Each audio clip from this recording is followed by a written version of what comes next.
5 смертных грехов. Номер 5. Невыплата закята.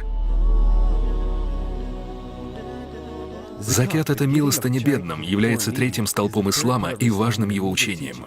Быть милосердным и подавать нуждающимся — это не просто отличительная черта мусульман, это обязанность каждого взрослого состоятельного мусульманина. Обязанность по выплате закята наступает, когда сбережения человека за вычетом расходов на проживание достигнут определенной величины. Это называется нисаб и является порогом, после которого закят уже должен выплачиваться. Закят выплачивается ежегодно и составляет 2,5% от общей суммы. Велика награда тем, кто выплачивает закят, а тех, кто пренебрегает этим, ждет наказание, особенно если человек знает про эту обязанность. Аллах говорит в Коране: «Тех, кто накапливает золото и серебро и не расходует их на Божьем пути, будут подвергнуты мучительным страданиям. В тот день все деньги, золото и серебро, закят с которых не был выплачен, будут раскалены в адском огне. Ими будут заклеймены их лбы, бока и спины. Им будет сказано: это то, что вы копили для самих себя. Вкусите же накопленное вами». 9 сура, аяты 34 и 35. Номер 4. Несовершение намаза, молитвы. Намаз, молитва, важнейший из 5 столпов ислама после приобретения веры и произнесения шахады, обязательное действие. Это самый лучший и совершенный способ поклонения Богу. Исламские ученые единогласны в том, что намаз — это обязанность. Это подтверждается огромным числом аятов из Корана и текстами сунны. Намаз — это благословение для верующего, несущее много пользы и награды. Но те, кто намеренно, без уважительной причины пренебрегают намазом, будут призваны к ответу их Творцом. Аллах говорит в Коране: «После них пришли потомки, переставшие совершать намаз и потакавшие желанием. Все они повстречаются с адом, кроме тех, которые раскаялись, уверовали и поступали праведно. Они войдут в рай и ни в чем не будут обижены или притеснены».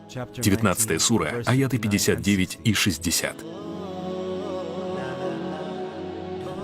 Номер 3. Убийство невинных.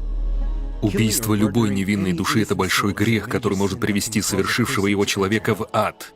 Пророк, да благословит его Аллах и приветствует, сказал: «Верующий не окажется стесненным в своей религии до тех пор, пока не прольет запретной крови». Аллах говорит в Коране: «А кто убьет верующего преднамеренно, наказание тому — вечный ад. Прогневался Всевышний на него, проклял и уготовил для него великое наказание». Сура 4, аят 93. Номер 2. Колдовство. Колдовство включает в себя элементы ширка, многобожия, потому что подразумевает поклонение джиннам и прибегание к их помощи для причинения страданий людям. Аллах ясно сказал в Коране: «Тот, кто занимался колдовством и не раскаялся, в будущей жизни попадет в ад». Колдовство — один из тягчайших грехов, который человек может совершить, и находится на том же уровне, что и куфр, выход из ислама. Аллах много раз говорит в Коране, что колдовство — это куфр. Номер 1. Ширк. Самый тягчайший грех — это ширк, предание Аллаху сотоварищей.